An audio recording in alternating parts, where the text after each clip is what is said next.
அஸ்ஸலாமு அலைக்கும். ரஜினா கிச்சனில் இப்போ என்ன பார்க்க போகிறோன்னா, கமன்னு கருவாட்டு குழம்பு எப்படி செய்யுதுன்னு பார்க்கலாமா? வாங்க பார்க்கலாம். நான் அதுக்கு நெத்திலி கருவாடு தான் எடுத்திருக்கேன். இதை இப்போ நான் சுத்தம் பண்ணி காமிக்கிறேன் பாருங்கள்.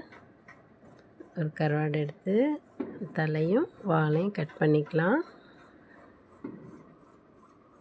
நான் கட் பண்ணிட்டு காமிக்கிறேன். இந்த மாதிரி கட் பண்ணி வச்சுக்கலாம். இப்போ இதில் ஒரு 5 நிமிஷம் நம்ம தண்ணி ஊற்றி ஊற வச்சுக்கலாம். புளி கொஞ்சமாக ஊற வச்சுக்கலாம்.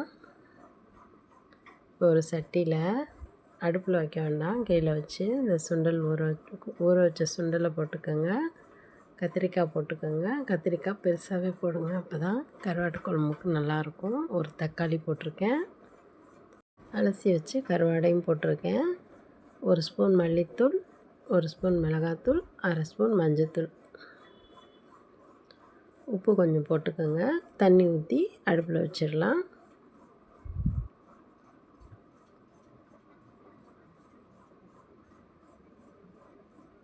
நல்லா வெந்து வரும். இந்த குழம்பு தண்ணியாக தான் இருக்கும். தண்ணியாக இருந்தாலும் அவ்வளோ ஒரு டேஸ்ட்டில் இருக்கும்.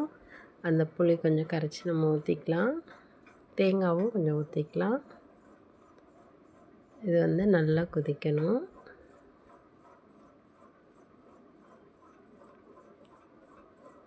நீங்கள் களியெல்லாம் செஞ்சிங்கன்னா இதை போட்டு சாப்பிட்டிங்கன்னா அப்படியே அமிர்தமாக இருக்கும். வாசம் அப்படி தான் அடிக்குது. டேஸ்ட்டு அல்டிமேட்டாக இருக்கும். இதை நம்ம ஒரு பாத்திரத்தில் ஊற்றிட்டு இந்த சட்டியிலே நம்ம தாளிச்சிக்கலாம். நீங்கள் வேறு சட்டியில் தாளித்து இதை அப்படியே ஊற்றிக்கிட்டாலும் பிரச்சனை இல்லை. இப்போ நம்ம தாளிப்பு கொடுத்துடலாம். ஒரு சட்டியில் எண்ணெய் ஊற்றிக்கோங்க. நல்லெண்ணெயாக ஊற்றிக்கோங்க. ஜீரகம், வெந்தயம், கொஞ்சமாக சோம்பு போட்டுக்கோங்க. கருவேப்பிலை, சின்ன வெங்காயம் போடுங்க. சின்ன வெங்காயம் தான் மெயின்னு. சின்ன வெங்காயம் இருந்தால் தான் டேஸ்ட்டு சூப்பராக இருக்கும். இதை நல்லா வதக்கிட்டு இப்போ நம்ம அந்த குழம்பு எடுத்து இதில் நான் ஊற்றிக்கிறேன்.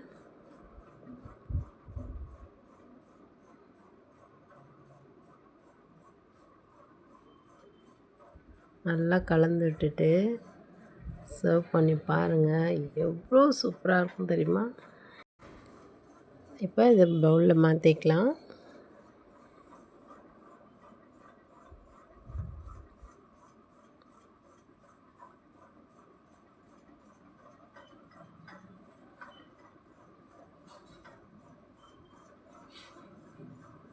இது அம்புட்டு ருசி சொல்லுவாங்கள்ல, அதே மாதிரி தான் கருவாடு குழம்பு பிடிக்கிறவங்களுக்கு இது அம்புட்டு ருசியாக இருக்கும். என் வீடியோ பிடிச்சிருந்தா ஷேர் பண்ணுங்கள், கமெண்ட் பண்ணுங்கள், மறக்காமல் சப்ஸ்கிரைப் பண்ணுங்கள். Okay bye. அஸ்ஸலாமு அலைக்கும்.